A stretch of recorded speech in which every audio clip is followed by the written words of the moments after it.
We'll go ahead and call the meeting to order. Start with a roll call. McKee here. Friedrich. Here. Barenkamp. Here. Nichols. Here. And Councilor Lanterman is excused tonight. If you'd like to stand and join me in the pledge. I Pledge allegiance to the flag of the United States of America and to the republic for which it stands, one nation, under God, indivisible, with liberty and justice for all.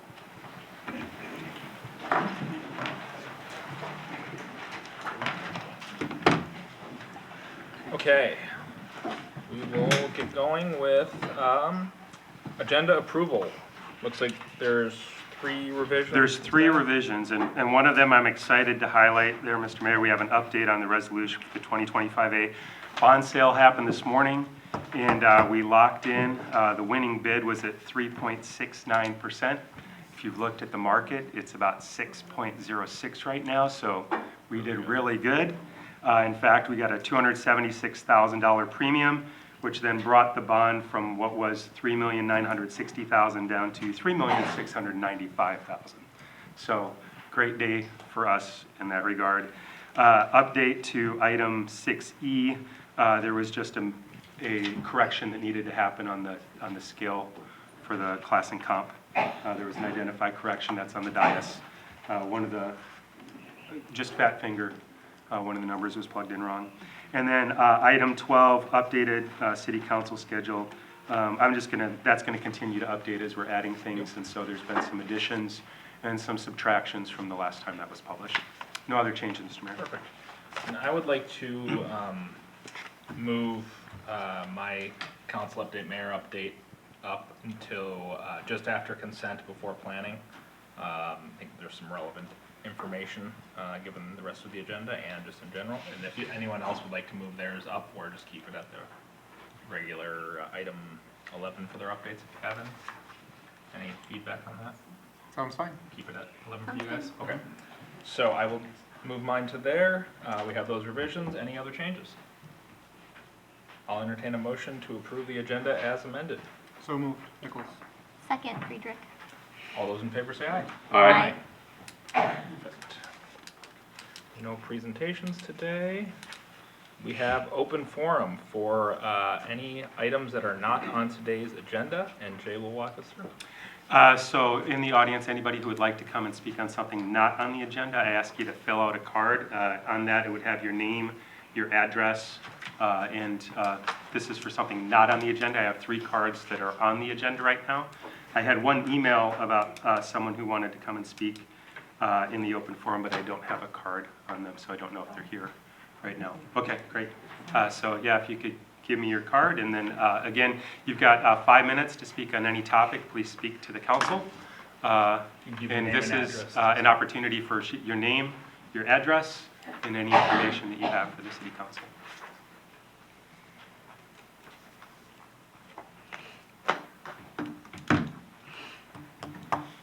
We're waiting for the one. Yeah, we'll just wait for that one. I don't have a really good joke right now.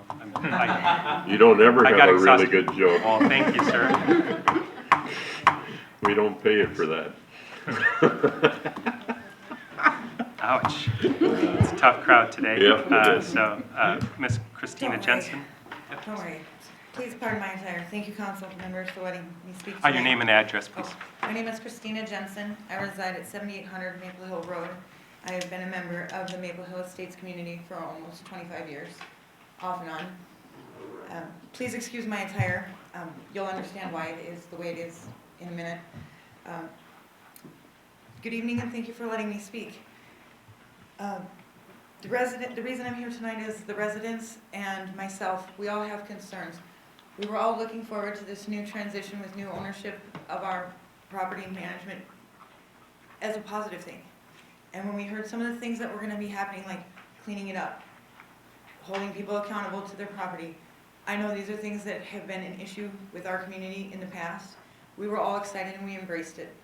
We were very excited and we embraced it, because there's a lot of us homeowners and a lot of us that, we do work hard and we do have what we have and we take care of what we have. That being said, our new management company has communicated with us via a little notice in the mail, and that's it. There's no course for reaction, there's no answering questions, there's no timelines for us definitively, and it doesn't match up with the timelines that the state has given us in, the general code.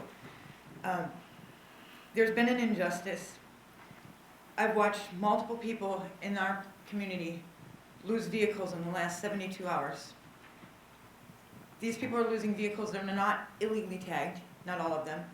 They're not even there to dispute or to stop the taking of their vehicles because they've deceased and their families were not able to come get their vehicles. That is wrong. Within 24 hours of a man dying, his property was confiscated by a towing company that was ordered by our new management company. And we would like to get the old, rusted out, stuck cars in position out of our vicinity.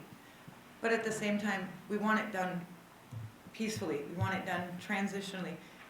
We're all for the timelines that they give us, but they're not communicating and they're not doing, there's a way to do things and there's a way not to. They're not willing to mediate. They're not willing to discuss.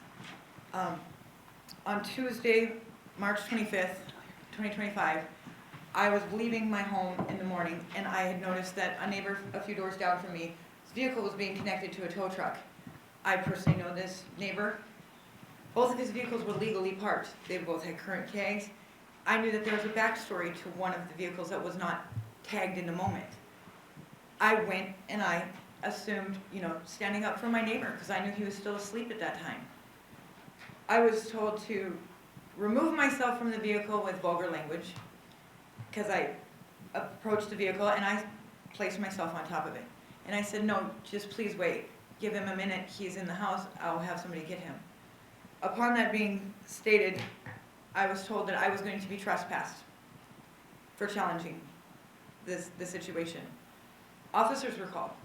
Officers arrived.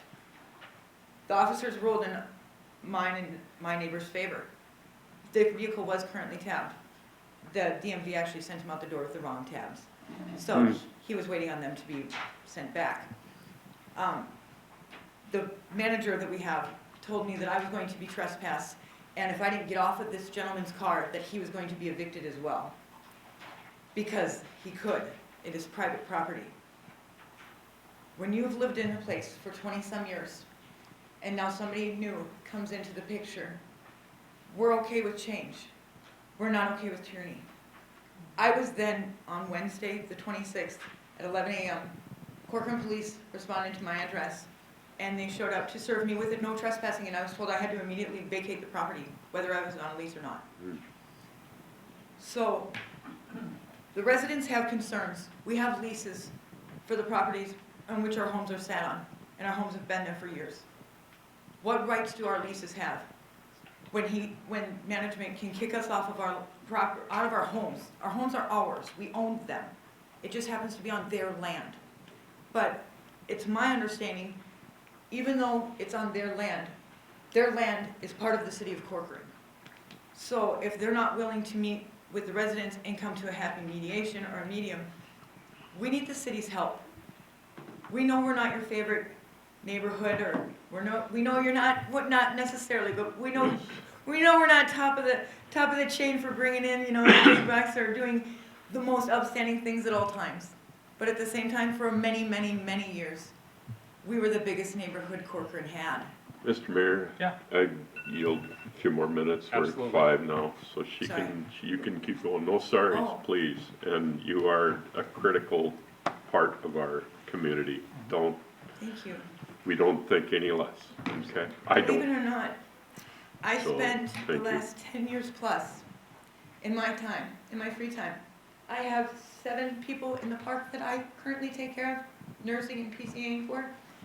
All of these people called on my behalf to management, and management told them one by one to find a new PCA or to find a new nurse.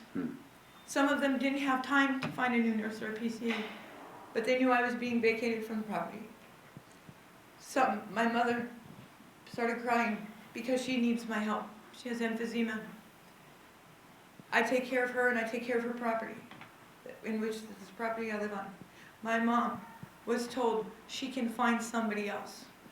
Another resident was told that if they can't find somebody else, then there's always assisted living. That's not right, in my opinion. I think it's very unjust. If you look at our state's code book, in order to evict somebody, it has to have a writ. There has to be a writ served by police. You will have your day in court. That was not an option for me because I was on private property. So there's got to be a definitive line because we don't have one in the state's code book. There's tenant laws, there's renters laws, there's homeowner laws, foreclosures, HUD housing, there's all sorts of laws. But when it comes to mobile home parks, and if it is private property or if it is public property, we have concerns and questions. Because otherwise, what good is our leases when they can, at the drop of a hat, tell us to vacate our home? And that's all we have. That's kind of a violation of our Fourth Amendment, if I'm not mistaken. And not only that, but we are not trying to withhold Corcoran's growth. You don't understand how excited we were when we had a Hy-Vee. It was really nice. But there's people in this community that do build the homes that are going up around us, that are helping this city grow, that have been paying taxes for many, many years. And they are trying to grow with Corcoran. But changing us overnight, it may not happen as easily. We're not against it. But we need it to be fair, we need it to be just, and we need it to be legal. I'm asking the council to please mediate for the residents of Maple Hill Estates. Please help us find a happy medium with this new management group. I've tried to make peace with them myself even after the incident occurred. And I was told the trespassing still stands. I didn't even have time to pack my clothes. So this is why my attire is like this. I don't dress like this, it's not cool. But I need help because I don't know what to do. I don't know where to go. And last night I wrote a note to put on my dash of my car because the only thing I could logically think of to do was to camp out in your guys' city hall parking lot. And I was going to sleep in my car with my pet overnight because shelters do not take animals with the person that they're taking in. My animal is my emotional support pet. I have depression. This is not right. And we want it to be fair. We're all Americans. We all have rights. We all pay our taxes. We all do the best we can on a daily basis, I do believe. I like to see the good. And there's a lot of people in that area that do a lot of good. And I noticed they are getting railroaded.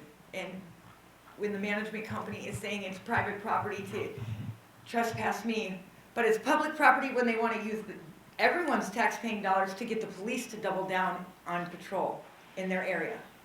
And they want, they open their doors for some things, but they close their doors for others. And that shouldn't be allowed. There should be, you either are or you aren't, and it should be delegated, and I think the city would be the best people to do that. And we have no problem following city code because we know the code, and as it changes and alters, we're willing to comply. Thank you for your time. Thank you. Thank you. Anyone else?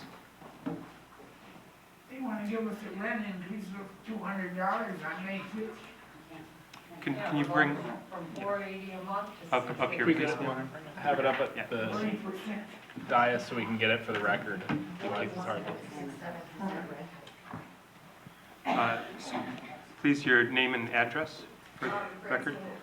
Into the microphones for the record. My name is Francine Woodford. I am also a resident of the Maple Hill Estates mobile home community.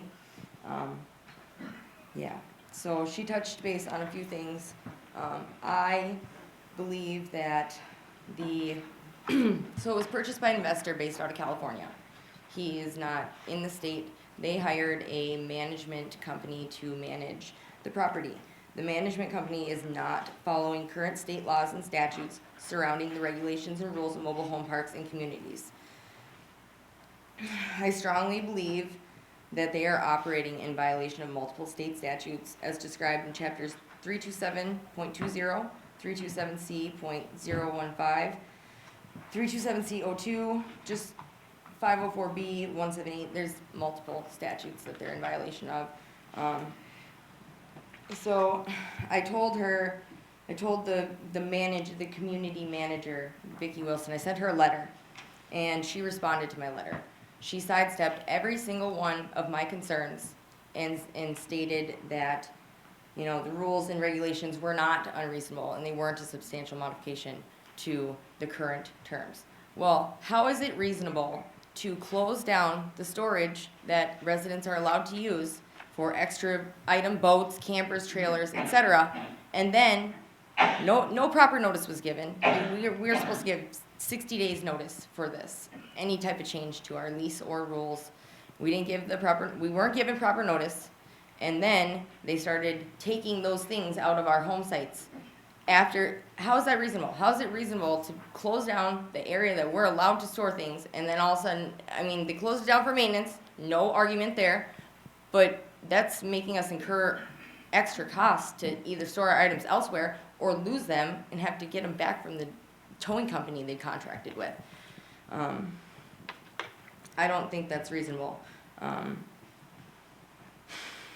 sorry, I'm just trying to gather my thoughts here. Doing fine.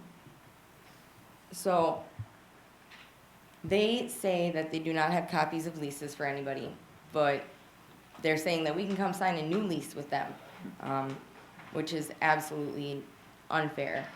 I think they do have those leases. I think they're withholding them on purpose so that we don't have grounds to stand on. Basically, anybody who hasn't produced a lease for them is, as Christina said, being trespassed in retaliation for standing up, exercising their rights as residents of the community. So I did speak with a housing litigation officer through Homeline, and I asked him a bunch of questions about pertaining to the community rules that were not enforced, such as, you know, decks must be skirted and dogs have to be under a certain weight limit. And if we can prove, he was told me that if we can prove that these things were not enforced ever, then it's essentially allowed. So I'm just trying to get the management company to acknowledge that we have rights and they can't just bully us and walk all over us. I have lived there for 6 years. I've never been in violation of the community. I've never gotten any type of citation relating to my home site. I pay my rent on time, all the time. I just don't understand how some big investor can come in and try and take people's illegally take people's things, kick them out. Many people are facing homelessness because of the rent increase. So they gave us proper notice increasing the rent because we need 60 days notice, but they increased the rent 41.67% of what it was. That's absurd. There are new stipulations for people to move into the park. You have to make $4,000 a month. How is that low income? How is that affordable?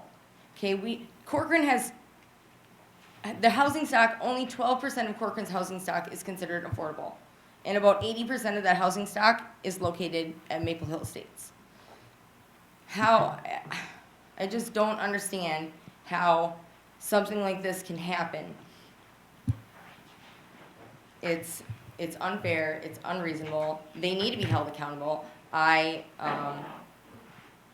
The property manager, and I don't know, the guy's name is Jeff, somebody connected with her. He was driving around, pointing at vehicles, like, take this one, take that one. The same Who gives motion him to authority approve for it. that? Yes. Continue, sorry. I just don't understand how something like this can be allowed to happen. And I am also asking for help from the city council to perhaps impose rent increase limits, so only a certain percentage can be increased each year, or something, anything, because a lot of people are facing losing their homes. And I don't know if you guys are aware, but it's not very easy to move a well-established mobile home. It's very costly, and it's really not practical for most people. Yeah. I've already complained to the Attorney General. I launched a formal complaint. I'm advising all of my neighbors to do the same. Yeah, so, I don't have much more to say. It's unjust. It's not right. They're bullying people. They're bullying people. They're trying to say, hey, if you don't do this, this is what's gonna happen. It's unfathomable to think that people that have lived there 20, 30 years are now being basically kicked out of their homes. Thank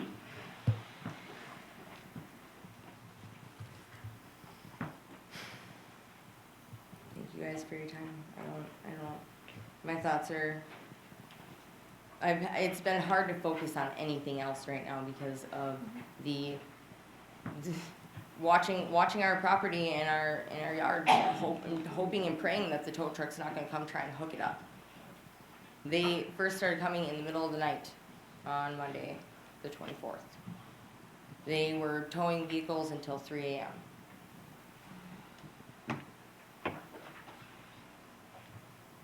I spoke with Jeff. I told him, this is what the state law says. He said, oh yeah, you say that. What do you mean I say that? I'm not saying anything. I'm telling you what the state law is, and you're completely disregarding it. You think you're above the law. So. Thank you. Thanks. Appreciate it. Please. Anyone? Thank you very much. Hi, my name is Diana Lindgren, and I also reside in Maple Hill Estates. I know for a fact, in two instances, they extorted money out of us. They will hook our vehicles up, but if we give them $100 cash, they'll drop our vehicles. And I don't think that that's fair. I am one of the people that were up until 3 o'clock, the last 3 evenings, trying to save my property and save my stuff. I have been violated, and I don't know if that means that I will be kicked out of the park or what, but I can't get my storage, which I've rented, at the first of the month. I have been putting stuff onto my trailer, which was down below, like they were talking, there was free areas. As long as we had our lot number on it, we could store our boats, our trailers. They told me that if I didn't have the title to it, I couldn't get any of my stuff from down below. So I'm trying to get all of my stuff out of the house because I don't know if I'm going to be violated within 7 days to leave the property. I have 30 days to sell my trailer to whoever they say is comparable to be able to buy my trailer. They have to accept them into the park first. I've also had to take my animals, which some people have cats and some people have dogs and stuff like that. Barry had absolutely no problem with us, with our animals, as long as we keep them in our yards and leashed and stuff like that. I have a black lab that is fairly large. She's a good eater. And I've been told that I had to get rid of her because she's over the weight limit. I have a dog that is, he's Chihuahua and American Bulldog, but because he follows the family of a Pit Bull or Rottweiler, that is not allowed in the park either. Wow. They never leave my yard.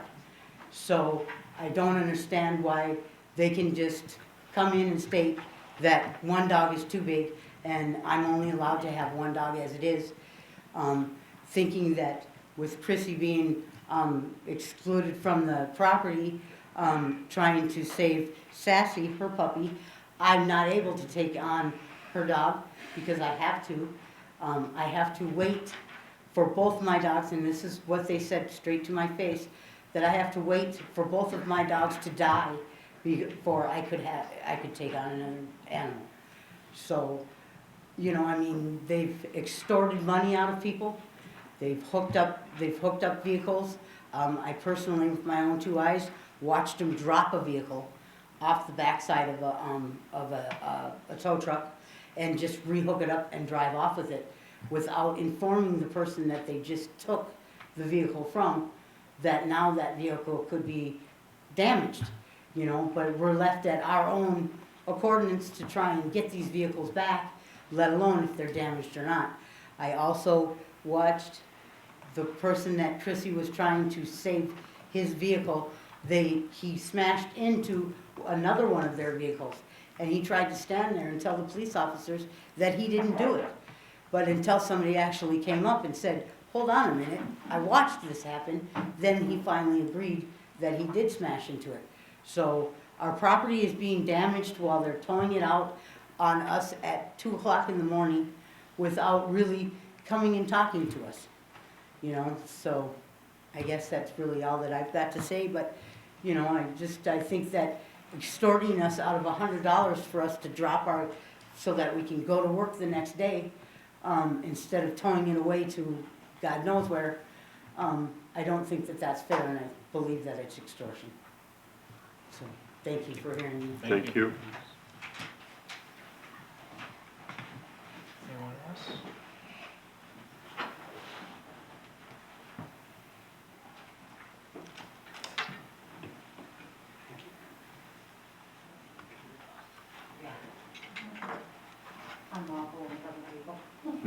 No worries. You're gonna do great. Yep. I'm Chrissy's mom. And Can you please state your name and your address? my name is Sandra Jensen. I live at 7800 Maple Hill Road, Lot D29. Thank you. It is the third home that I have owned within this park. I've lived there since the early 90s. Raised my children and my grandchildren. And I'm being told that I cannot have my daughter at my home to help me. I have emphysema, obviously I have mobility problems. I need her help. I need this no trespass order to be gone, because I'm not the only one. We also have a friend that has lost half of his leg.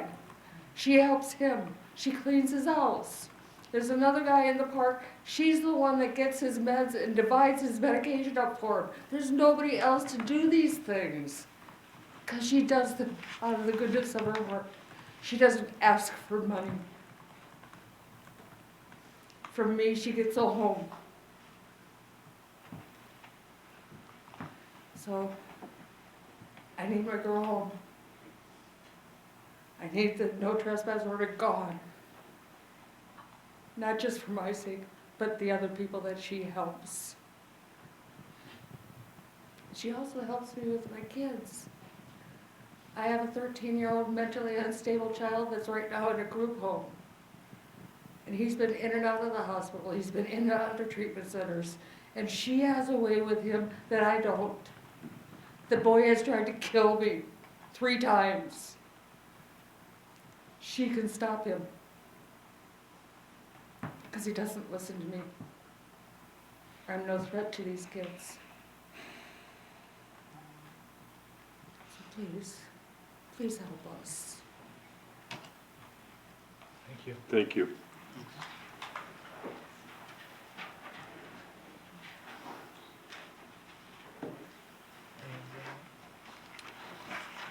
Is there anyone else that would like to speak on something not on the agenda?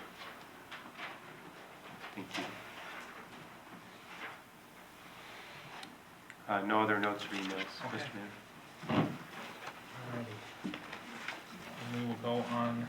Mr. Mayor, Yes. can I ask for staff to prepare a memo or a brief presentation on what avenues are available for the city to influence the situation? And whether, in staff's assessment, any laws are being violated? It might be worth getting some members in the community in touch with some legislators on, there's several committees that I think some of these issues would fall under the jurisdiction of if laws are being violated. I can touch base with you and come up with a list and get that out to you guys. And if you did want to check social media for those that just spoke, there's legislation before the body right now that's in committee that is addressing some of the issues that you're raising, because there's been concerns expressed. Put on no trespassing order for a quiet protest, is basically what it was. I sat up the vehicle of the car that was being illegally towed after the other vehicle had been damaged, and they were trying to hurry up and hook up to the one vehicle and leave the damaged vehicle behind. They're both damaged vehicles. I knew that it was wrong, both of it. It would have been a hit and run, and it would have been an illegal theft of a vehicle.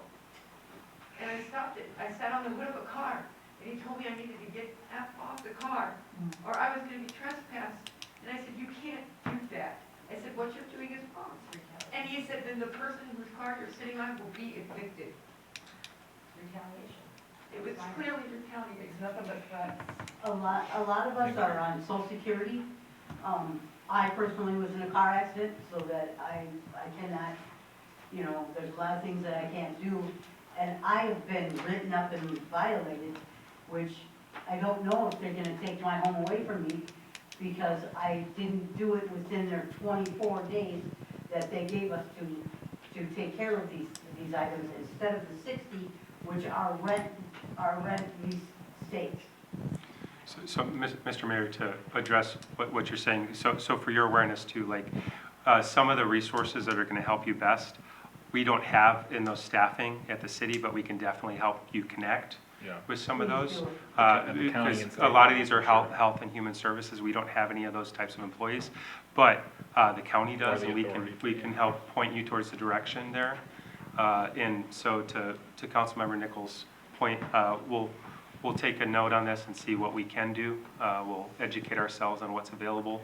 I came from Scott County, that's where I previously worked, and so I was much more familiar. It was the county seat.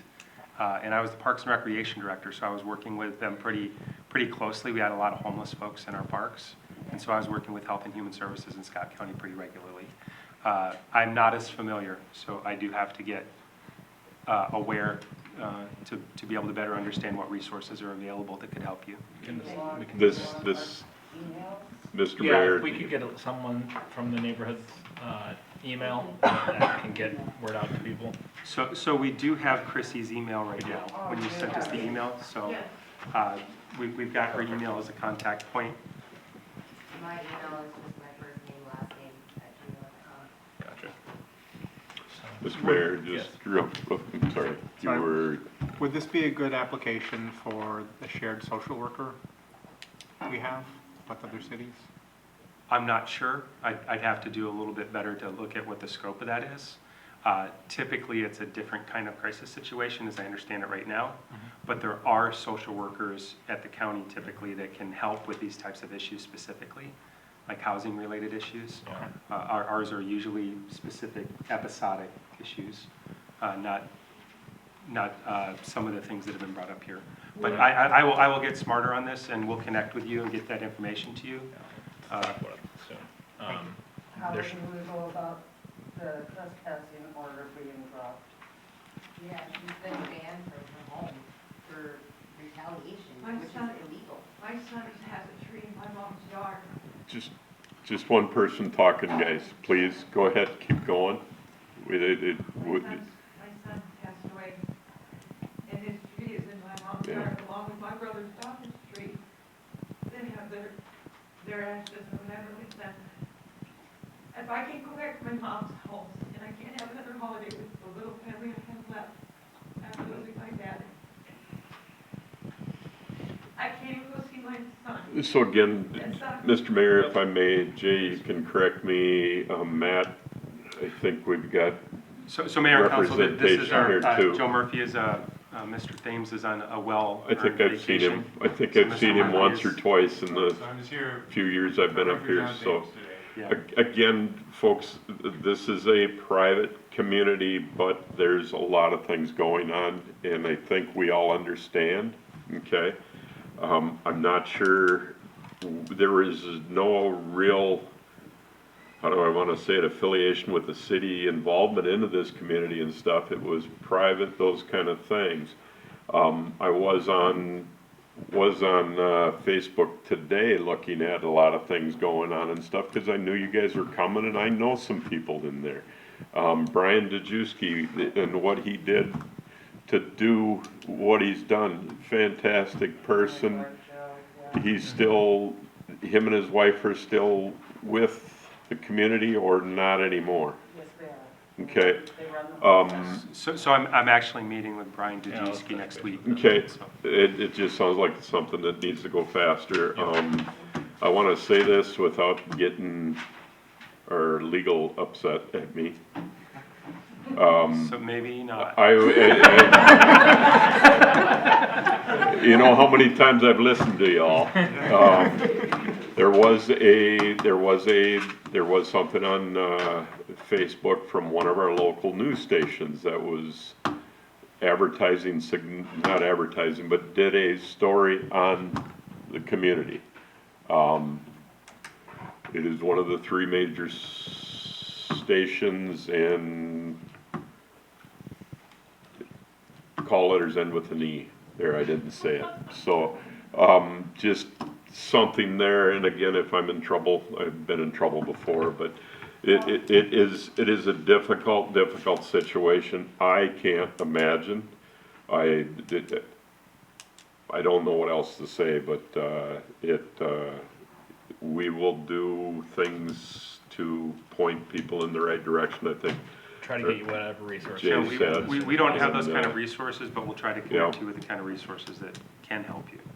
And then Those aren't the people that we have on our team, but we have partners that do. from the public safety side, we've got our public safety director here and such.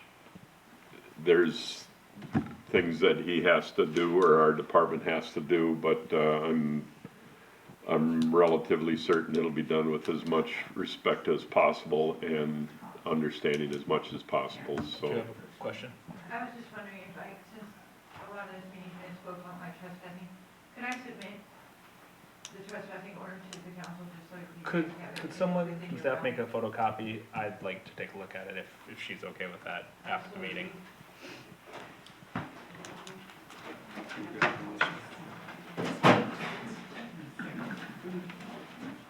I actually have copies, I don't. Oh, okay, you sure? Usually we are full of ideas and solutions and I'll do my stuff. best to try to take a look and. We don't point you in have the right any. Direction of So- people that might be able to I know help. they left us something around I feel for Thank you, you. of course. It's like if we speak up, Yep. threatening eviction. If we don't, then we're expected to kowtow to the rules. And they wanna go Yep. animal free. We, like I said, we don't have solutions, but we've got a team that'll do everything they can to help point you in the right direction with some of the issues you're dealing with. So, Thank you. Of course. thanks for coming, you guys. Thank you for bringing it Very to our much. attention. Really appreciate it. Random fun fact, Corcoran's the second safest city in Minnesota. No, we're actually the first. The data was wrong. Yep.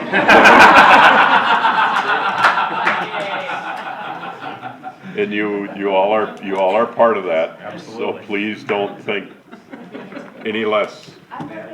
Please.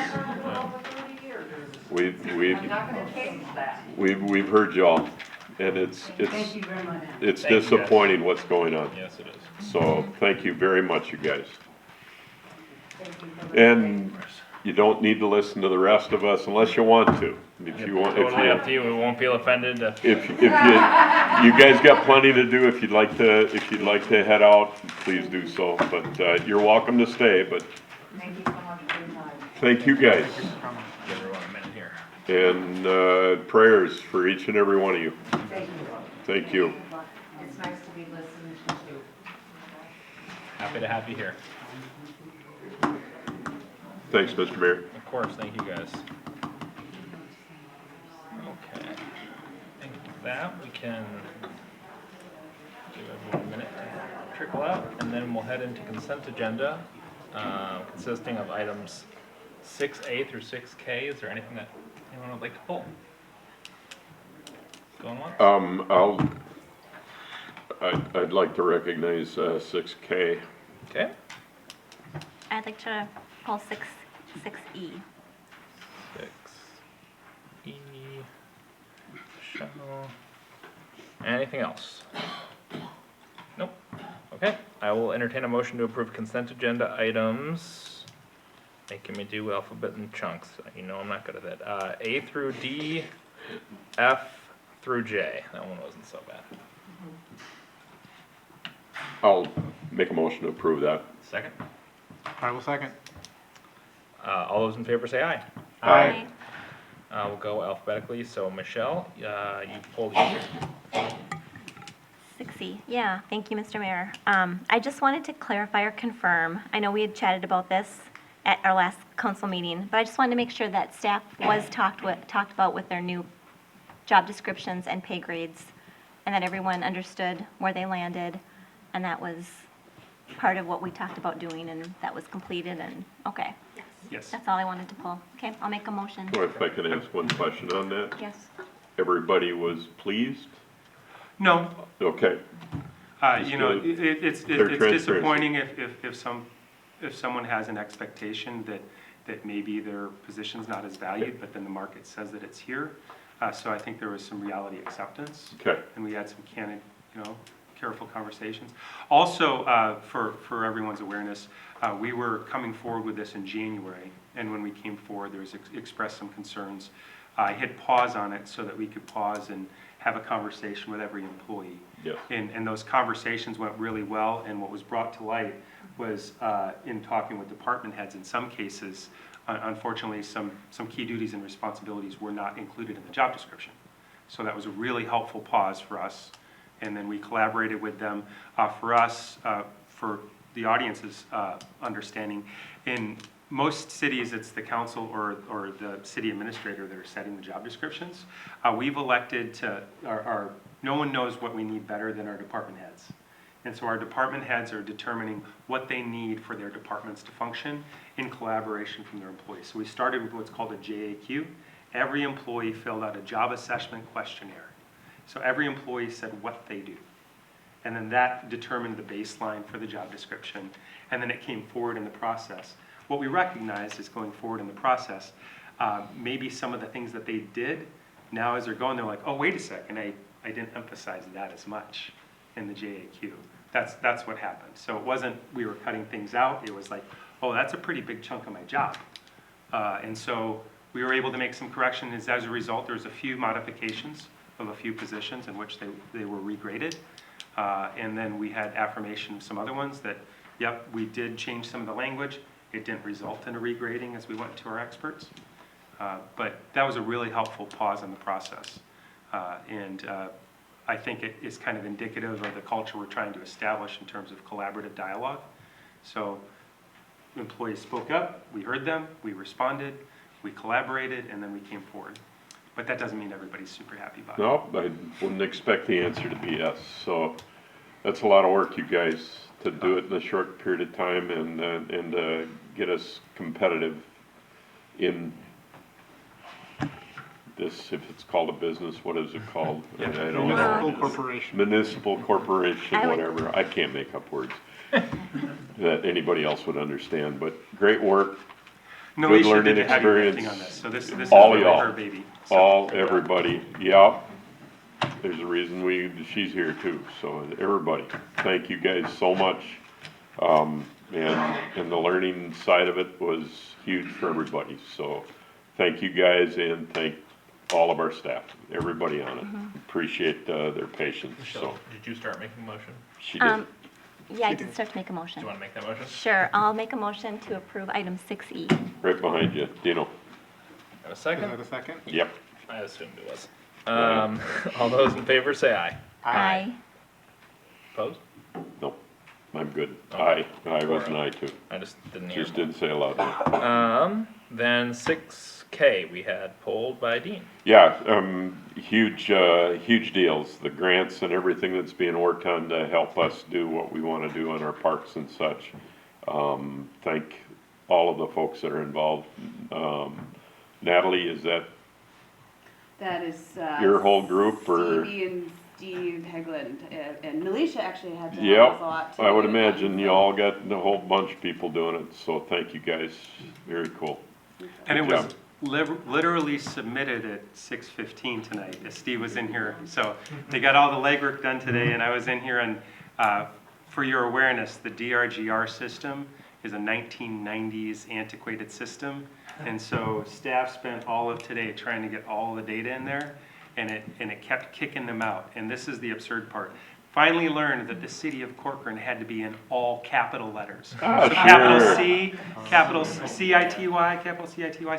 Didn't work. Couldn't figure out why. Had to get help desk support. Once we got in all capital letters, city of Corcoran, Bang, victory. everything worked. So, That's antiquated system. Someday that'll go away. So, Yeah, another 20 good. years.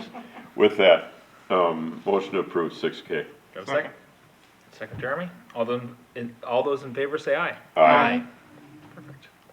Alrighty, then we will go on to kind of 6.5, the added item I did, which was the mayor report. I moved up. And Deb, if you're able to pull up the, I've got it. or Jay, if you're able to pull up the website. I just wanted to bring this to everyone's attention. I mentioned at the last meeting, we passed a resolution to the effect on the last Oh, did we lose the TV? meeting. We have one out on this side. Oh, we lost And two. now you're gonna turn one on and off. I want them both.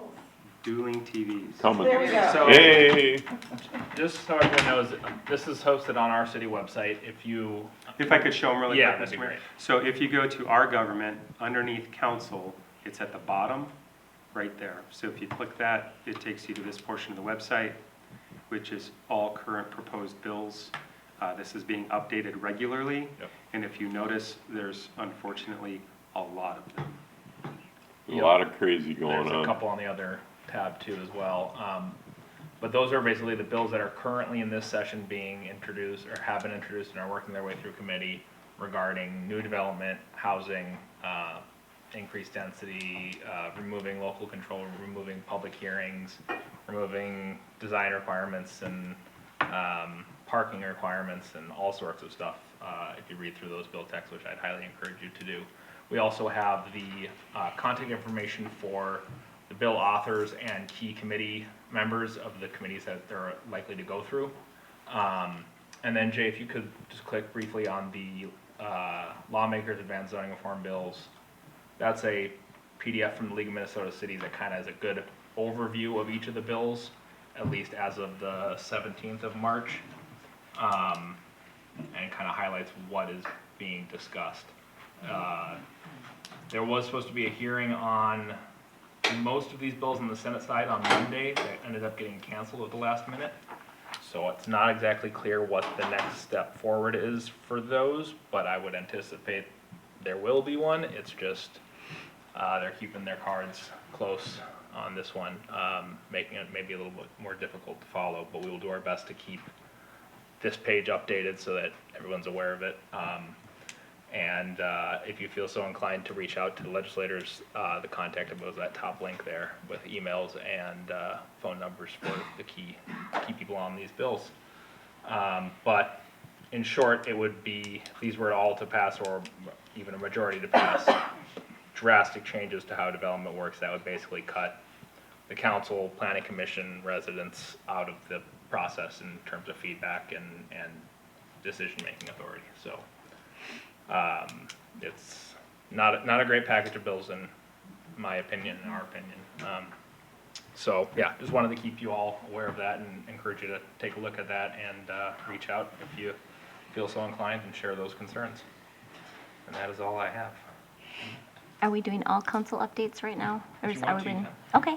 I just wanted to give council a quick update on the artwork for the side of that structure on the Domino's building. I spoke with the high school art teacher, and she's very interested. And she's actually moving full-time to the high school, so it's a perfect opportunity. Great. So I just need to go about getting information about how big the structure is, what the process would be, and then I can relay that information to her. So should I connect with someone on staff? JCB. Okay. And also, if I could put a plug in, if those of you who are here as you go out, there's a really nice, looks like a pizza slice right on the window. It's got a QR code, and you can do the survey in which we're trying to gather information for theming. And it's also on our website. And so we're trying to get some data before we try and go forward to do a design. What should be the themes, what should be the ideas for that. And so that survey is open right now. And once we get that data, then we'll be able to share that with that high school art teacher. Okay, she was very excited. She thought it would be a great program since a lot of the students where she works with are from Corcoran. They're Rockford students from Rockford High School, so, yeah. And just on top of that, for everybody wondering what the heck we're talking about, you get that little half black, or it's partially black down there in the corner of the Domino's that's coming in. They have a cooler on the far end. And one of us, or all of us, came up with a crazy idea. Instead of painting it an odd color or doing something, let's vinyl wrap it with something that is representative of Corcoran. Whether it be parks, whether it be farming, whether it be hunting, whether it be something that could turn into, maybe we could change it every couple of years, something fresh, something new. So that's what we're talking about, is something different than just throwing paint on a building, so. Bring some Do you have artwork Cool. into Corcoran. Yeah, I think it's a cool idea. I'm looking forward to seeing what comes of that, the teacher. Dean or Jeremy, did you have anything? I'm good. Okay. Then we will move on, so we're actually all good with item 11 when we get back to it later in the agenda. We will go into item 7, which is our planning items, and we have 2 items. We'll start with 7A, the Brockton No, Business Park. it's you? Okay.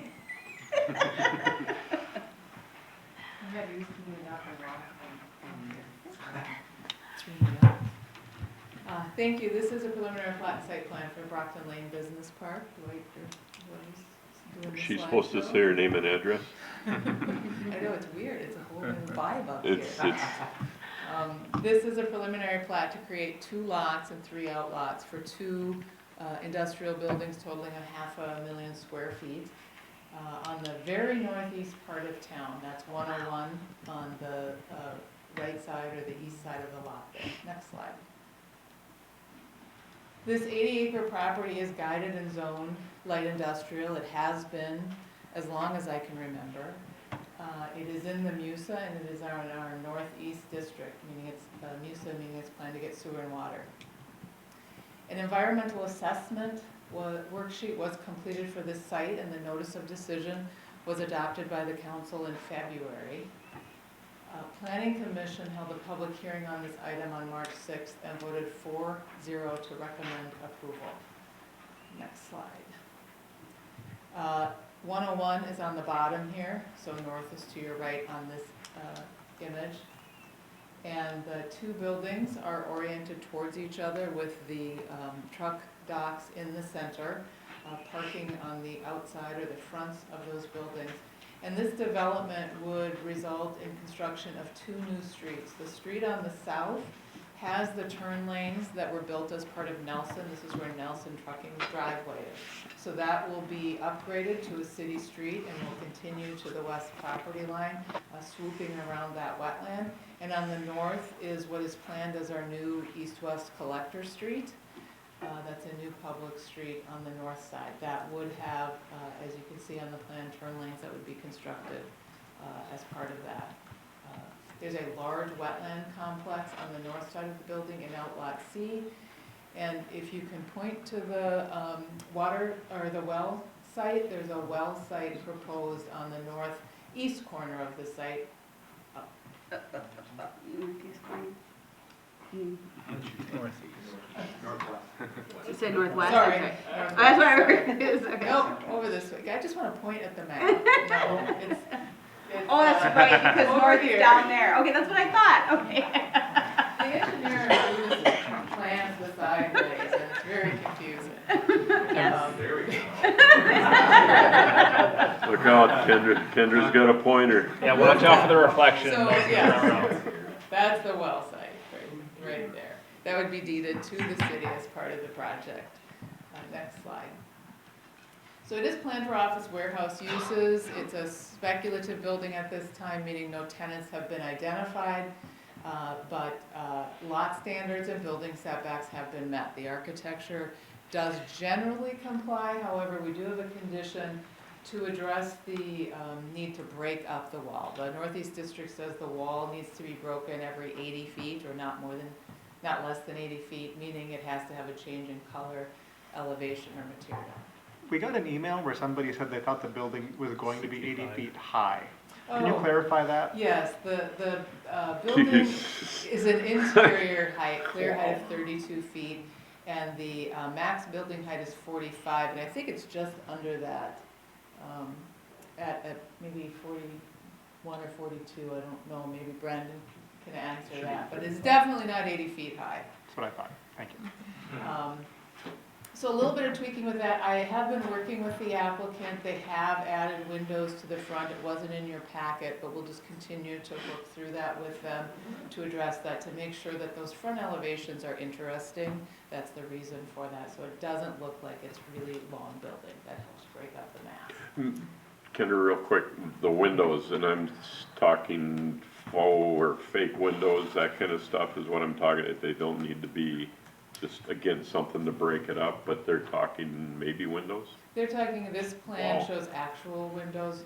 We Okay. do sometimes see spandrel glass, which is fake windows, off the top of my head. I think I have the image on the next slide Okay. there. Some of those tops above the first level might be spandrel glass, and the applicant is here and could answer Okay. that. This is an old image. This was Yeah. the image that the planning commission saw. So the image that we received yesterday does add more glass along that, I have a pointer, along the bottom part in this zone here, the tan part, which is the ground level portion. They've added more glass in that zone. Okay. And as well as on the side elevation. The parking does comply with all ordinance standards. And again, in the Northeast District, we do have higher standards for screening and landscaping. So the parking stalls are screened by a 3-foot landscape berm as required. And the trailer stalls, we don't have specific standards in the code, but they are screened by an 8-foot high landscaped berm. So there's an opening to get into the shared truck dock, but there is a significant landscape berm to screen that area. There's a 0 setback on that shared lot line, and as a condition in our code, in the new Northeast District guidelines, there needs to be a cross-access agreement in place, so we'll work to make sure that's there, that manages maintenance between the two lots. And then reduces the allowed impervious on site from 70 to 60%. This is well below that. This site, if going off memory, is I think 32% impervious total on this site, in large part because there's significant open space and wetlands on the north and south sides of the new public streets. Parking bays interior to the truck bay parking only can be eliminated if additional bigger landscape islands are added at the ends of the bays and additional green space added outside of the required setbacks. And so the applicant's working to get those calculations, but the plans appear to comply with that. Is there anything in Additionally- the resolution to ensure compliance with that? Correct. Perfect. Yep. This will be our first project under our new standards with EV charging stations. So there's, I believe, 6 EV charging stations provided in this project. That helps them meet some of our Northeast District guidelines resiliency requirements. Next slide. The landscaping in the Northeast District has standards in addition to what we have in other districts. We have trees, specific native or similar trees that are required here. We have some additional landscape requirements, and this does generally comply. There are a couple of details that need to be addressed. There are conditions in the resolution to address that. We, for example, don't allow rock mulch. It has to be wood chip mulch, for example, as one of the more sustainable tools. A buffer yard requirement, in this case, we did talk about this at the concept plan. Buffer yard D is required in the southwest corner, which is where the red circle is. And based on those discussions, condition 26 of resolution 2528 does grant the waiver from the buffer requirement, finding that the distance and the existing vegetation shown in green will provide the buffer, and that providing additional landscaping in that zone would actually require removal of existing vegetation, but certainly that's something council could modify. Next slide. This is the landscape plan. You can see the significant landscaping both in the front yard along 101 and just scattered throughout the site. It's a little hard to see the berms because this isn't the grading plan, but again, along that shared truck bay, that is a berm, and then berms in front of the parking lot, 3 feet in those areas. And then along the streets, we have a sidewalk and a trail on each side of the 2 new streets. And so the landscaping is coordinated with the landscaping, with those sidewalks and trails. Next slide. If I could, Yeah. just real quick on that. I did a ride around with Public Works here a while back, and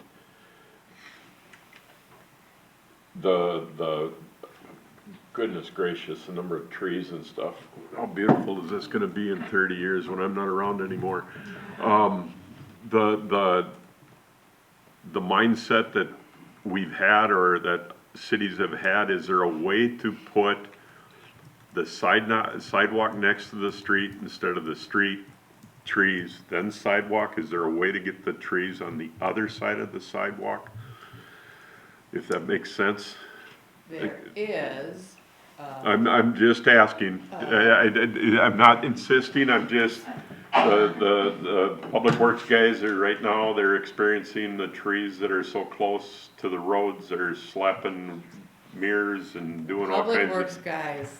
I know, We got they're beef. tough, but I'm, The planners and the Public Works. I guys. didn't promise anything, I'm speaking up. So they aren't here, thank goodness we don't have to Well, we have one put here. up with him, but he's a water dude, he don't care He'll about, he don't defend his care team. about trees. So, yes. I'm just, you understand what I'm saying, it is, cause they end up being boulevard trees and they're maintained by us and such.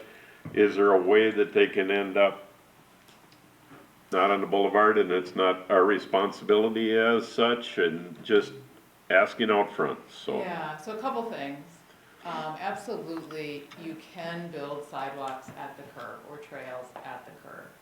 As a pedestrian, I would prefer you didn't. I feel a little safer if I've got a little green space in the I agree with tree, that, I agree. If I'm walking down. Yep, It certainly has a different aesthetic if you do that. There's no right or wrong, cities do it Okay. different ways. Our Northeast design guidelines, however, do say we're gonna have a green boulevard with trees and then the sidewalk or trail. I'm also worried in a few years, Jeremy experienced this over in Ravinia, where all of a sudden the trees are starting to get big and it's cracking sidewalks, it's tearing up tar, it's doing all kinds of stuff, and as close it is it gonna end up tearing up our gutters and stuff? Is there a way to do something different there? If not, at least I said something for the Public Works guys, so.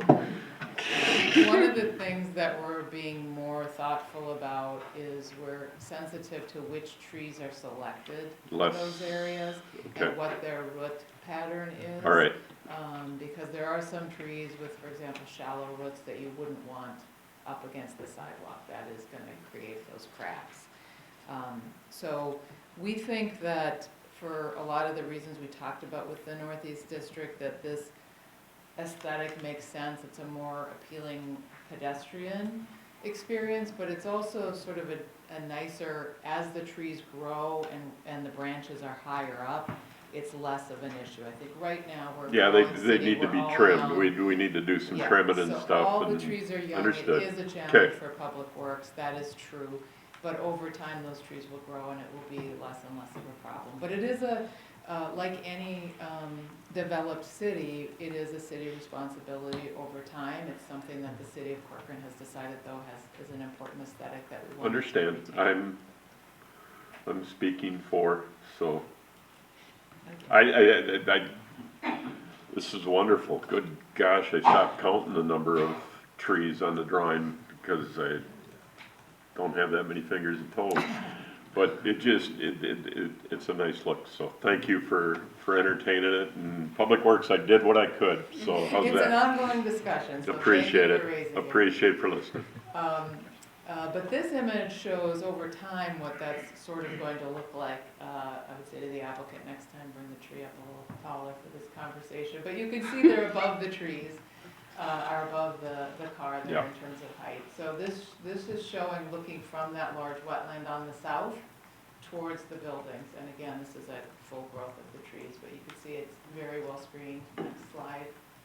these were in your packet as well. This is from the north end of the Bellwether neighborhood, the south end of the wetland on this property, looking towards that project. And again, given the distance and the landscaping there, it really becomes more difficult to see the buildings. That does take time. Obviously, these renderings always reflect the trees are fully grown, but it does give you a sense of scale. Next slide. Parks and trails, park dedication, in this case would be cash in lieu of land. We did talk about this with the concept plan, that there's a on-road trail planned on County Road 101 when that gets done by the county. That's not a city trail. And then the Three River Park District Diamond Lake Trail is planned on the west side of the steep property. So we met with Three Rivers as staff and talked about, should we move that trail now over towards the industrial park since they're in now? Are you interested in making a leg or a spur coming out to 101? And really they were not. They're happy where the trail is. They're happy we're showing trails on our streets to connect ultimately to the Three Rivers Trail on the steep property, but weren't interested in acquiring either land or trail as part of this. So again, as I said earlier, there is a sidewalk on one side of the road and a trail on the other side of the road. On the County Road 101 and such, Kendra, where is that trail going? Is it on the east or the west side, Maple Grove or Corcoran? Yeah, we don't know. That's the county. I'll have to design that as part of their project, but we are taking right-of-way, adequate right-of-way for both the road improvements and the trail. Okay. Do we want the trail on our side? One more up on Maple Grove, or do we want them to have? I digress, I'm sorry. Depending on where you're looking, there's parts where it almost has to be on our side and parts that I don't know where it's gonna go. It's so tight with it. We need another tunnel. No, I didn't say that out loud. Yeah, and Okay. just for the public, I mean, to my knowledge, Hennepin County has no plans to improve 101 at this time. We certainly continue to talk with them. We would like them to improve 101, but that's just not on the program at this time. We had that conversation last meeting, didn't we? Mm-hmm. So streets, this, as I said, does have 2 new streets. This is our Northeast District plan. The streets are generally what's shown on that Northeast District plan. The existing street connection at Nelson and this new street on the north do comply with county spacing guidelines. The applicant has submitted an application for access to the county. The county did not comment during the EAW, and they did not comment within the 30-day statutory review period about this application. They have commented that they think that Maple Grove and Corcoran should meet in the middle with the accesses. This is an industrial project. This is the right place for this road, and we recommend approval of the project and the plat where the road is shown. The northern street should connect in the future with a street in Maple Grove. It's possible the county could do right-in, right-outs and not align the streets. That's sort of outside of Yeah, our they'll have to figure that work out. tonight. We think this road is in the right place. The northern street does have a large retaining wall. So as you drive into Corcoran from Dayton, you will see the retaining wall is 15 feet at its highest point. It's a pretty significant elevation change from the wetland up That's to this, exactly right? Yep. That's Okay. exactly right. And so we just want to make sure that that's not, we are not recommending a design committee, but we do think that the retaining wall should go through engineering and planning and make sure that it's an attractive design. There are just a lot of different materials we can use for those types of walls. We want to make sure it's attractive, but we also have utilities in there. Yeah. And different types of walls have different tiebacks or different construction things. We want to make sure that it's constructed in a manner that doesn't conflict with our utilities and streets now, but also long-term as we own that wall, that street, and those utilities. So we're very confident we can work through that. It's just something I wanted to highlight. Is that another condition? Yes. Do you know which one?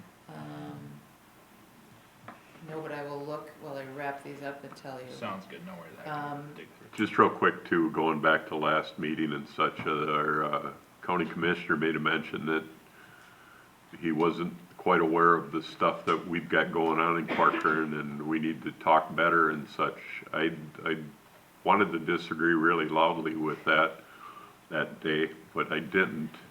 Are you confident, Natalie? You guys are confident that we are giving them, Dwight, you're nodding your head yes? They're quite aware of everything that can and might be going in to this area along County Road 30 and 101. Somebody at the county knows and understands that there's things going on, right? So having been in not all of those, but a lot of those conversations, if Kevin were here, he'd be pounding the desk right now going, absolutely, we've been having those conversations. If somebody can get back to our county commissioner and tell him that we are very much informing them what's going on, I'd appreciate that. You can say Councilmember Berry-Camp said that, so.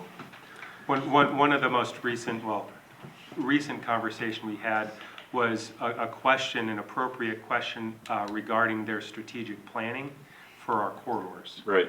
And, you know, as Domino's was coming in and they were making some suggestions that were making that more and more complicated, we're saying they don't have a strategic plan. They didn't. And that's when we got some clarification about their ideas for 10, but they were changing their plan for 10 and they hadn't communicated that clearly to us. I digress. But I think it's apropos. So as Kendra said, there is no plan for 101, other than the fact that we're about to have 3,000 more vehicle cars a day coming off 610 into Corcoran, going north on 101, going west on 30, going south on 101, and hitting Shuddy Road. That's going to be fantastic. It's super frustrating because they do not have these roads in their CIP. We brought that up when Commissioner Anderson was here. And we will continue to bring that up. And residents, contact your elected officials because Hennepin County is not giving us our fair share of support in terms of dollars, particularly on our transportation corridors. Yeah, for all of y'all over here, it was an interesting conversation with our county commissioner last time. So we are screaming pretty loudly, but we held back a little bit too, so. He knows. It's crazy what's going on. The retaining wall condition is number 12 in resolution 27.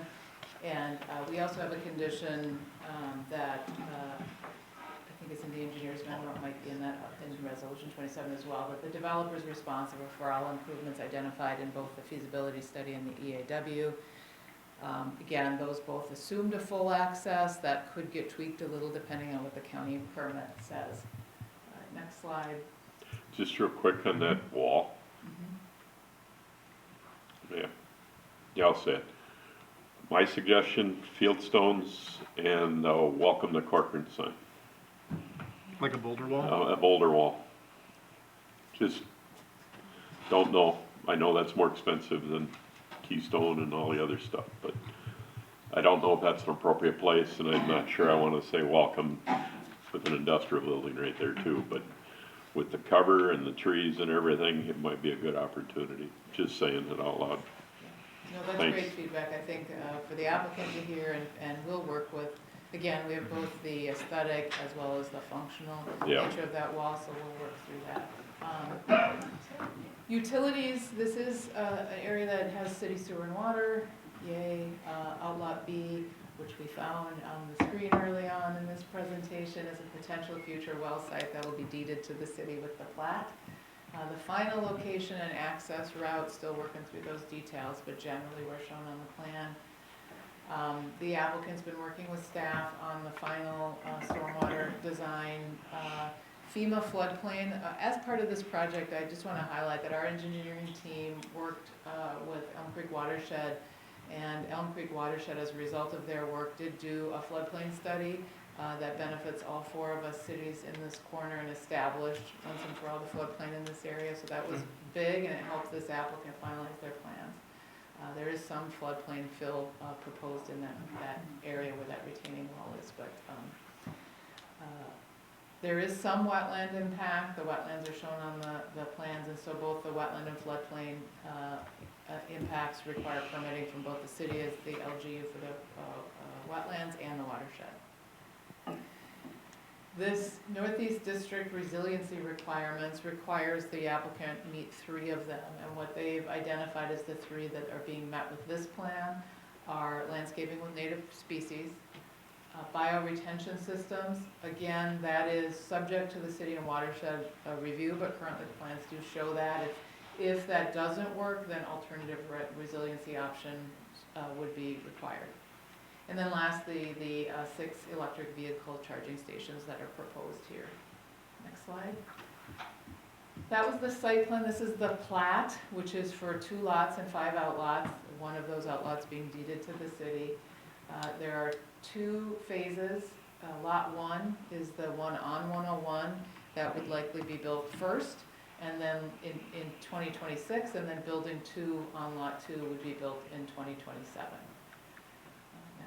Slide. I don't know why I put that in there again, but that's the building. Next steps, if approved, the applicant would work through the conditions of approval and then come back to you for final plat and development contract approval. So we do suggest the council move to adopt the 2 resolutions as recommended by the Planning Commission. And happy to answer questions. As I said, the applicant and his engineer are here as well if there are questions for the development team. Perfect. Any questions for Kendra? Any other ones? I'm gonna bring it up just because the Idle Eagle's Nest is way far enough away from this. It's well over 300 yards, isn't it? It's very far away. I don't know. But it's in the been, packet if I have there's it. been nothing there for a while. That is and- certainly one of those things that as we work through the Yep. pre-con, that was identified in the EAW and we will be monitoring that. And there are mitigation strategies in the EAW that will be incorporated in the But construction. the Eagles have urbanized, didn't they? They have. Do you remember when we were young and it was such a big deal to see them now? I see them all the time in my place, and I wish I knew where the nest was, but, they are thriving and great, but it has been there a long, long time, but I know it's been idle for, a significant number of years, Here's your so. map. So there's a 600-foot setback, still in the wetland. Yep, the Eagles are up over here, yep. So I want everybody to know and understand. I'd like not to visit that down the road. Anything else for Kendra? Anything for the developer or development team? Thanks, Kendra. Thank you. Or would you guys like to speak? No? All good?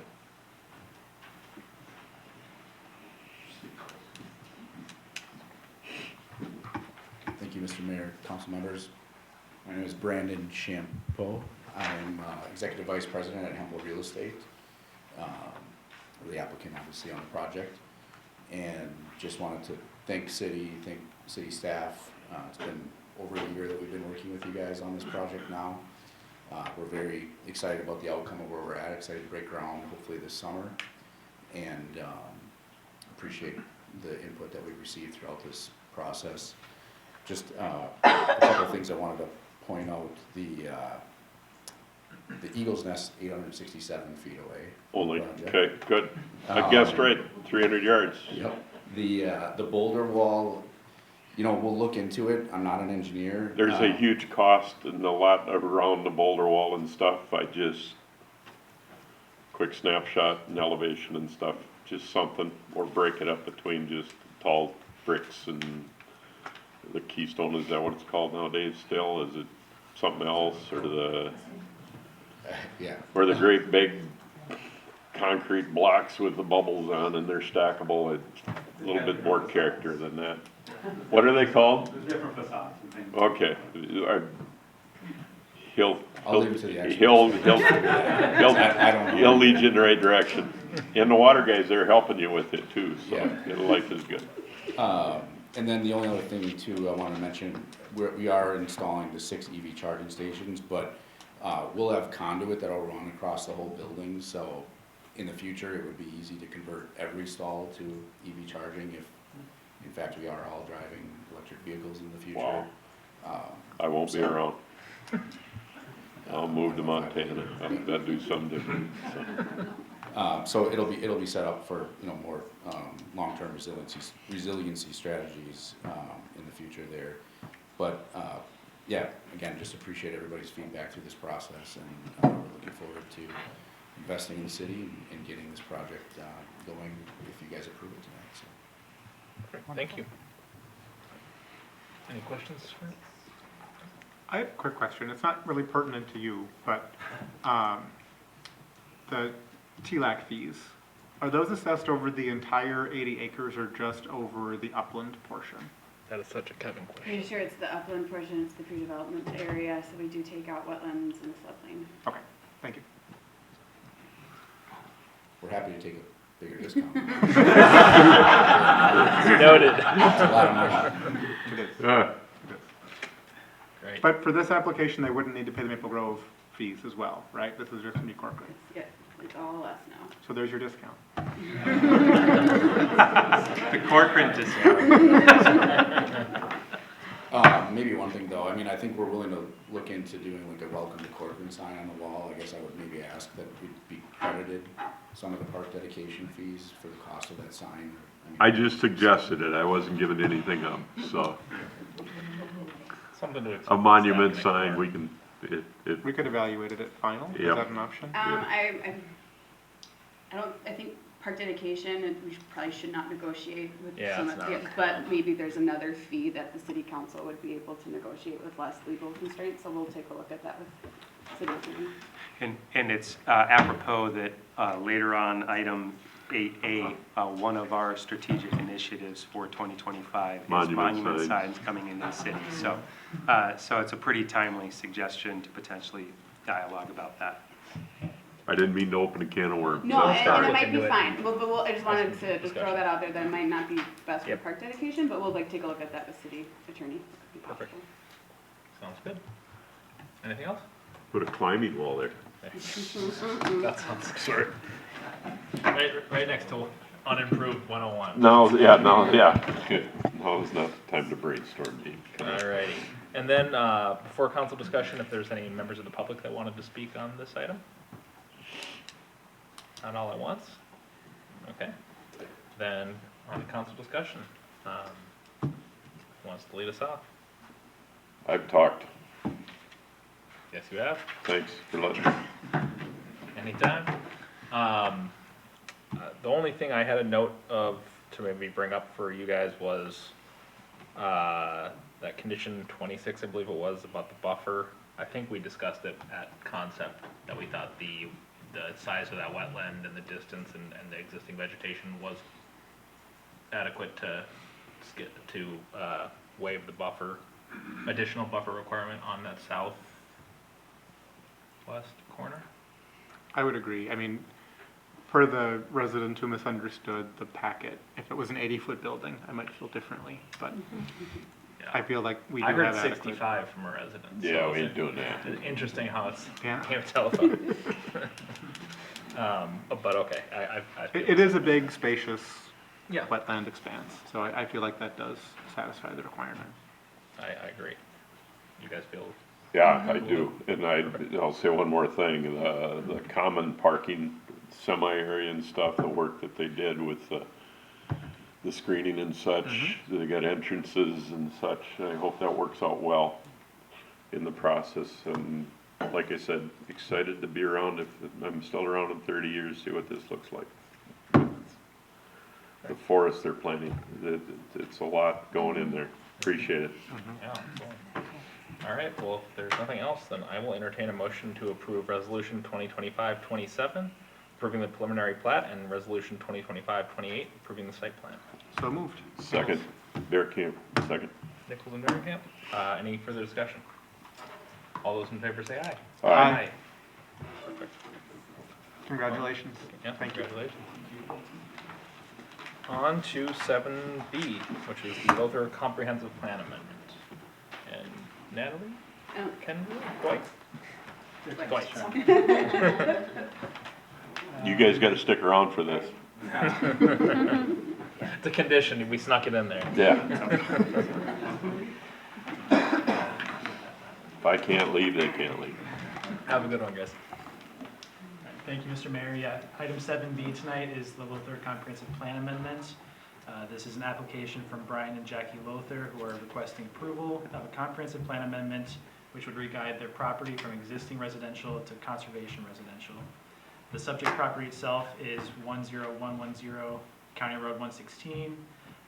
This is a 9.87 acre property which is currently zoned single-family residential and guided existing residential, and is located within the first stage of the 2040 staging plan.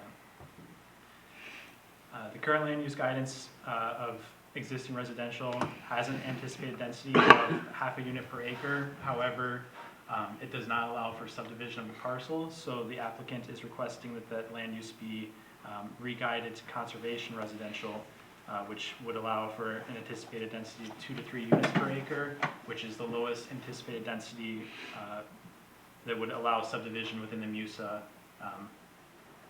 That's not the existing residential.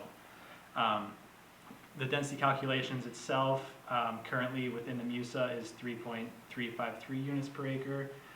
If approved, that density would bump up to 3.357. So not a huge jump, but this is meant to illustrate that this is one of the instances where re-guiding a property to conservation residential does not have a major impact on the city's overall density calculations, and is something that the council may want to consider during the deliberations. Since this is just the comprehensive plan amendment, I can't get too deep into transportation, but just want to point out that the development, approval of this would allow for development on the site.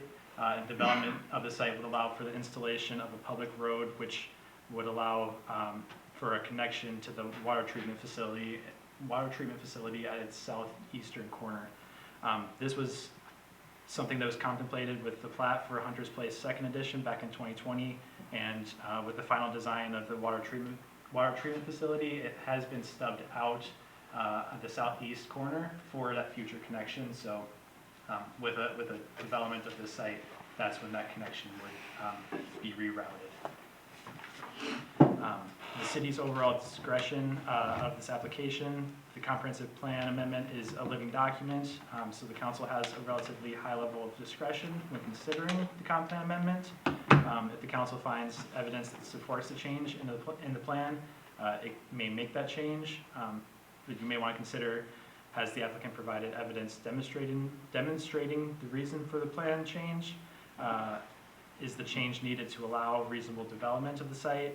And does the requested change have merit beyond the interests of the proponent?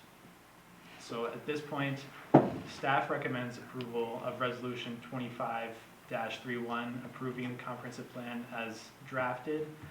Planning Commission earlier this month voted 3-1 to recommend denial of the resolution, and recommends the establishment of a residential land use category within the MUSA that would allow for development at less than 2 units per acre. Since this is a comprehensive plan amendment, it does require a 4/5 vote for approval. So with 4 council members tonight, it would require all 4. And yeah. Somebody sneeze? I heard something come unplugged. Yeah. There it is. All right. Good job plugging it back in quick. But happy to answer questions. I know that the applicants are here and are willing to answer some questions too that the council may have. Perfect. Any questions for Dwight? Can you speak to the mechanics of what the Planning Commission recommended and how that would be more difficult than what the applicant is asking for us to do? So with what the Planning Commission is recommending, that would require denial of this application tonight, since this is specifically for the Conservation Residential District. And with the 60-day limit, it does expire on the 30th. So if that were a route that the council wanted to pursue, you'd have to deny the application for you. And staff would have to do some research on what those options are, but it would be a city-driven request for us, or the applicant would have to come in with that request to establish that type of zoning district. And then land use category. It's very different, very different. And then that would come back to you, and if approved, then it would go to the Met Council for final approval, and there's some difficulties in that. So what I can say in addition to that, so a land use category of 1 to 2 units an acre is going to be difficult to implement because we are right on the hair of 3 units an acre, especially with what we know is coming with the 2050 comp plan at 3.5 units an acre. I think it'd be a very limited use category. I also think that it would be very difficult for development to be viable at that density with the infrastructure, streets, utilities that need to go in. I think what a 2 to 3 would still allow for that infrastructure to be first constructed as well as maintained sufficiently by the city long term. Whereas once we get to 1 to 2, that becomes very difficult, especially for long-term maintenance. And we already know that we have neighborhoods that are less than 1 unit an acre in the MUSA that will be part of that we have to maintain long-term once they connect to city sewer and water decades from now at this point. There's just something to keep in mind that 2 to 3 is already very low comparatively when we're talking about suburban development. And so 1 to 2, I think, would be very difficult for us to actually implement across the board. So. And if I could continue to speak on that, I'd remind council that it was about this time last year. We did not have a conservation category, which is currently our 2 to 3 units. We spent about 3 months. We worked very hard. We brought Met Council here. They were willing to come on site. At that time, our lowest level category was 3 to 5. And it was only through dialogue in which we recognized how the algorithm works, in which we were able to demonstrate that without significant impact to our overall density, we could implement this 2 to 3 density. And so to Natalie's point, it's not really feasible that we could go 2 to 3 in terms of meeting our density requirements. And 2, we would not get any favorable consideration from that council in order to try and implement a comp plan amendment that would create this new category. It was very difficult, and it was really that they made the statement in a conversation with us, and we got them in writing to stick to their statement, in which we are allowed to create this new category. None of our neighbors have a category of density like that. It was through a lot of hard work and dialogue in which we were able to create this new category. And so while it might be desirable to have a lower level of density, it's not really feasible within the MUSA with things that are going on. I would also remind council that the mayor brought up the legislation that's before the bodies right now. They're in committees. And if they were to take our voice away, like half of those bills suggest, you could have a 7-story apartment building with a density of 30 to 40 per acre on here without us being able to say no to it. Right. So that's just something, contact your legislators. That's And we're what's not before trying the to body scare right now. anybody, it's that goofy. Yeah, It scares me. It is, yeah, it scares all of us, but that is, So in terms of what's feasible right now to develop this property, this is the lowest level density that's feasible right now. Mr. Mayor, can I Yeah. make a motion? Sure. I'd like to make a motion to approve Resolution 2025-31, approving a comprehensive plan amendment at the property of 110 County Road 116. Did Be- we have? Before we go Hang to a on, vote, hang on. Mr. Mayor, Yep. I do have email comment, and we do have 3 cards of residents that have requested to speak on this topic. So yeah, it's okay. I think we'll hold on on that. yeah, We'll come back we're to it. gonna hold. Yep. Are there any other questions for Dwight? Thank you for clarifying the process. Otherwise, Brian, did you want to speak? Well, good evening, Mayor and members of the council. My name is Brian Lothar, and I am the applicant with my wife Jackie, and we live at 10110 County Road 116 here in Corcoran. And as I've been pondering the application that you're considering here tonight, I believe that inherent within that application is a question that I believe needs answering. And but before I talk about what that question is, when the city purchased the 3.5 acres for the water treatment plant and the well that's now on this, north of this site. The question that I would ask the council is this: was it the intention that the remainder of this site could be developed and or subdivided when sewer and water were available to this site? And it's my opinion that that was the intent of the city council. After the city acquired the acreage of the well and the water treatment plant, in order to receive permission from the county for temporary access to that site, the city had to show how and where a permanent access would be achieved. And what the city did in December of 2020 is they created a ghost plat that showed this new street that would connect down to the water treatment plant, and this was to be the permanent access to this area. What ended up happening is that the ghost plat does show this new street running through this property. It's the only way to access the water treatment plant.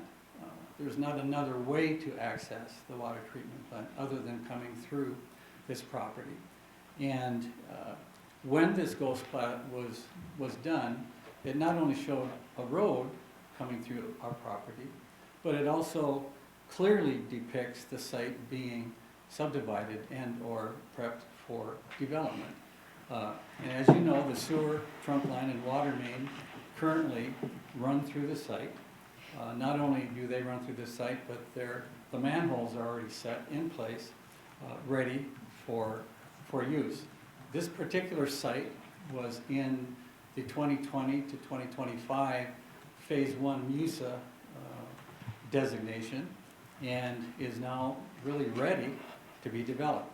And at the time that the ghost plat was drawn in 2020, the density calculations that we currently have in the city were not in force at that time. Obviously, some of you on the council with the city staff have worked on those density designations since that ghost plat was drawn up by the city. And so what has been finalized is obviously these different categories of density. But what the ghost plat did show was multiple lots being foreseen to be used in the future, although the density hadn't actually been determined at that time. So obviously we've had some discussion here tonight about our concern about densities. Obviously the legislation that is going on right now with the state, even the Met Council has come in, and 2 years from now the densities are going to be higher than what they currently are right now. And so what our aspirations are to do is to basically, for lack of a better word, take advantage of the opportunity we have now to implement a lower density on this site than would not be afforded to us at some point in time in the future. And so the conservation residential category is the lowest density that the city allows at the present time. And I would recommend and would ask that you re-guide this site as conservation residential. It's the lowest density that's available to the city at the present time. I'm of the opinion that the ghost plat that was done in 2020 for this site clearly indicates that the intent of the city was that at some point in time in the future, when sewer and water were available, that this site would be developed. That is clearly shown on the ghost plat with the multiple lots that were designed within that ghost plat. So I'm requesting tonight that you do approve the application that we brought before the city council. And I do think that this is the this is the lowest density that will ever possibly be on this site. If we wait, it could be much higher, and by state mandate, rather than just what the city council can do. And I do think Josh has some comments. Mr. Mayor, may I ask Brian a question quick? Brian, I was fortunate enough to become a council member back shortly before all of this happened. Yeah. And if I remember the conversation right, and I know it's on tape, I believe I said I absolutely hated ghost plats. Yeah. Because it drives everybody in that vicinity to, oh my God, 38 homes are gonna go in there, because that's kind of, if I remember the numbers, that's about what it was. I think I even asked you, are there any plans to do anything? And you said, you really didn't have any plans, you wanted to keep the barn, the house, I mean, a couple of historical pieces and such. Right. And I'm like, okay, great, but we had to ghost plat it, we had to put the road in and those kind of things. So I wanted to reminisce for just a little bit about that. And I think I even said, is anybody interested in buying this property? You said, I don't want to say no, I hope not, but you said something to the fact that you kind of like your little piece of what you had there for as long as you could. Yes. And this opportunity has come up. Yeah. This opportunity, whatever we might want to call it, depending on who you are. Neighbors are going to say something different, I'm quite certain and stuff, but I think I said it would be nice if we could keep Hunter's Ridge the way it is for as long as possible. I think, Jason, you and I have had conversations at that time. I said I think it'd be about 1.5 years before anything would come from the east side. And now all of a sudden, this. So I'm reminiscing. Right. I wanted to thank you. You've spoken well, and love to hear from what Josh has to say. Let me just respond to your comments. Yeah. At the time you asked me that, when the ghost plat came out in 2020. Yeah. Obviously, we had no plans because we didn't know what could be done with the site. The acquisition of the property to the north for the water treatment plant, as well as the potential for something to happen on the site, obviously got our wheels turning. Yep. And up until that point in time, there was no reason for me to think otherwise, that anything different would be done with our site.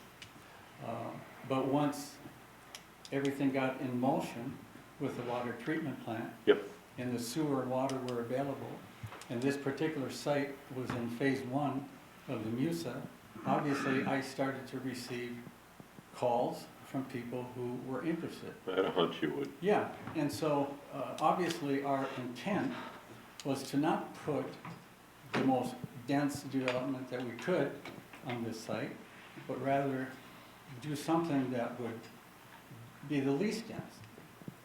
The original idea was 3 to 5. 3 to 5. Yep. And Jeremy, did you come up with the? I gave it the name. He came up with the name. What did you name it again? Conservation. Residential. We can thank former Councilmember Bottom. John was on that too? Bottom Okay. was the one that kind of started that whole. Did he have silos involved in that too, or I'm was sure, that I'm silo sure. deal on there? So, Probably on the thank you, Never Brian, prohibited. thank you very much. Mayor, members of the council, my name is Josh McKinney. I'm a consultant for the applicant. So I just have a couple of things to add. Brian did a good job of kind of outlining, some questions that he has. I think what I want to do is just spend a little bit of time in terms of the process on how we got here tonight. Because I think it is important and kind of paints a picture of, how we approached our options and what kind of how we landed on this. So we had came up with a sketch plan that we brought to council, I don't know, must have been 2 months ago or so, with a density that was, I think we were showing at 3 at that point in time, because we were just going to try to hit the very bottom edge of the 3 to 5. And we asked the council members at that point in time, is this appropriate? Or I think Dwight actually had done some research in terms of the ability for us to potentially consider conservation residential. And the more that we started looking at it, hearing some pushback from the neighbors relative to the densities that we were proposing, And then also considering what we're trying to do ultimately with the subdivision, which was to be as least impactful as possible while still allowing a subdivision. Conservation residential became kind of more, kind of almost worked better in a weird way, in that where it allows us to maintain as many trees as we possibly can along the rear property line, rather than just scrape the site, fill it. It allows us to maintain an existing home, rather than scrape it and fill it up with additional lots, and we could easily hit 3 to 5 if we just scraped everything. And it allows us to avoid wetland impacts on the north side, in a way that, you know, if we really had to maximize the density to 3 to 5, I think we'd be challenged to do so. And so we're thinking, hey, conservation residential makes a bunch of sense. But also then, you know, how do we get from the existing residential guidance to this one? And, you know, in looking at this, the ordinance is clear in terms of the ability or the process to do so, which is, you know, should these properties be wanting to subdivide within the MUSA that are guided for existing residential, our option is simple. It is a comp plan amendment. And so we don't have a choice if we want to subdivide, frankly. So the question that I think Brian wanted to ask you is, does he have the right to subdivide his property? And then this question I have to add on top of that is if it's not this now, what is it when? This is phase 1 of the MUSA. This is the lowest density possible. We don't think density is going down in the future. So if it's not this, what is it? I would like some feedback. If it's something that the council does not deem appropriate, what is it? And so that's kind of the things that we've been wrestling with as we've been hearing some feedback from the neighbors, which is like, I don't know what to tell you other than like, if he's allowed to subdivide his property, which it seems like the city had intentions, or at least an inkling was possible or feasible, this is our only route. And so, you know, we're trying to put our best foot forward, and I can tell you that, you know, should the council agree that conservation residential is important or appropriate, it's incumbent upon us in terms of the next steps of a preliminary plat to dictate how we could potentially, you know, use the buffers that are found within the ordinance, or you know, provide additional space and considerations for these neighbors that are impacted across the street. We're not at that point yet, because it's kind of a moot point just to have a discussion about what buffering and these kind of things are until we get past this hurdle. Yep. And so I guess those are my comments. If you have any questions kind of on what our approach was, I'd love to hear them. Appreciate it. Thank you. Thank you. And then Jade, we have some comment cards? So first, I'd just point out on the dais for yourself, Mr. Mayor, and the council members, we did receive an email for Lindsay Lynn, and it echoes comments that she had made at the Planning Commission, but it's just reiterated in a different way. So I draw your attention to that. And then now we have 3 comment cards, Mr. Mayor. So the first one would be Mr. Jason Bartels.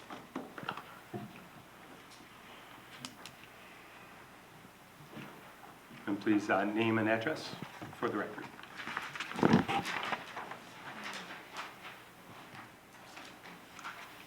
Jay, I don't need to detract from my own time, but I haven't started it yet. I'll let you in. Okay.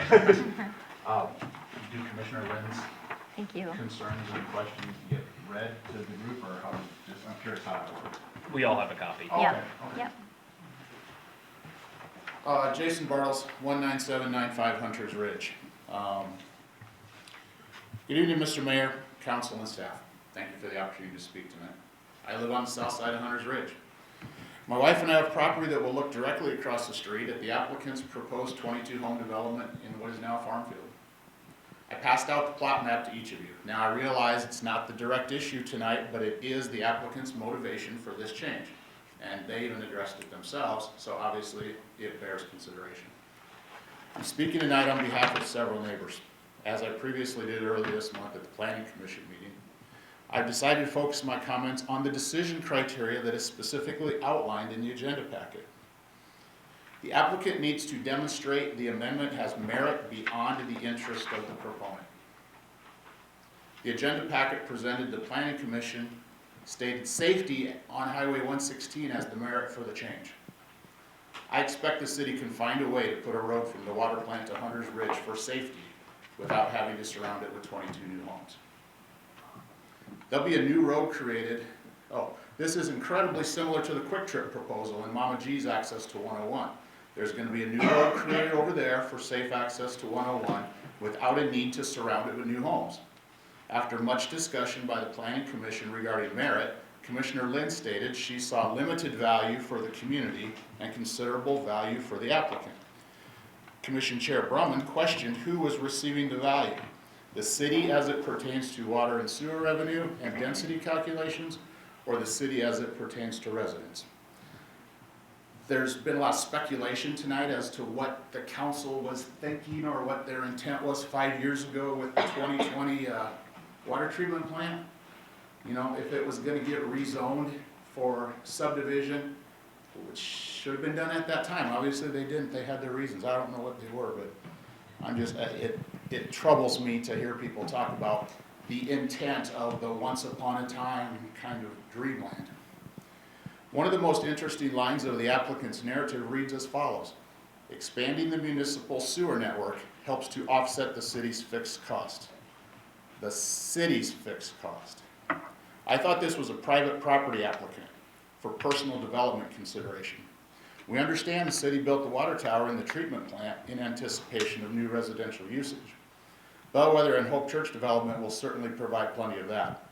This proposal needs to stand on its own merit or lack thereof without consideration for extra water and sewer revenue for the city. And I hate to differ, or I beg to differ with some comments made previously. There's no manhole covers in that field, just so you know. So don't think that it's a done deal and this is a slam dunk, because that's completely not true. The Planning Commission discussed this issue late into the night back on March 6th and concluded this request as written was not in the best interest of Corcoran. Chair Brumman cautioned about using the conservation residential designation as a default choice when it didn't really apply, and also using it so frequently that it loses its intended use. Commissioner Lind wanted to be sure that decisions made would promote and maintain the character of the city. The applicant's property is guided existing residential. Of course, the property owner should have the right to sell their property. Nothing is preventing the applicant from doing this. Potential buyers for this type of property might include individuals with some rural values who want some land, open space, or similar. The applicant's preferred option, that being subdividing and developing, isn't currently allowed, so they want you to change the rules for their benefit. The applicant should be held to compliance with the existing code.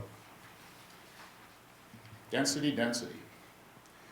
It's been stated this change would result in a marginal density increase to the MUSA and help contribute to the city's overall density goal. It still baffles me that Corcoran needs to have a residential density goal when so many of us intentionally moved here for land and open space. This area of Corcoran is certainly dense enough already. We've got Bellwether directly to the east and northeast. Already so dense, it appears most neighbors can shake hands between homes simply by opening their windows. The Hope Church development is projected for a density of 18.79. With these developments in place or in the works, the density in this area of Corcoran has to be considerably above the goal average. We don't need another heavily populated subdivision in the applicant's cornfield to drive that number even higher. I've heard the Met Council is in part to blame for the rising Corcoran density requirements. The 18.79 Hope Church density is a large step, I would even say a leap in that direction. Isn't the Met Council's plan a 2040 plan? It's only 2025. We're clearly on our way to compliance, but it doesn't need to happen overnight with every new development request. Yeah, that was about 5 minutes if you could. All right, I've got like 2 lines left. Sounds good. Again, the applicant's preferred option, that being subdivided and developing, isn't allowed. They want you to change. I respectfully request council follow the Planning Commission recommendation and determine that rezoning is not in the best interest of Corcoran and therefore deny the application. The applicant has continually said, what choice do I have? This is the only way I can sell. You've got to do this for me so I can sell. No, that's not true. Leave it as RSF1. Let them sell to a private single-family homeowner. Don't grant the subdivide plan, just so they can maximize their profit. Thank you. Thank you. Mr. Mayor, the next resident would be Mr. David Thompson.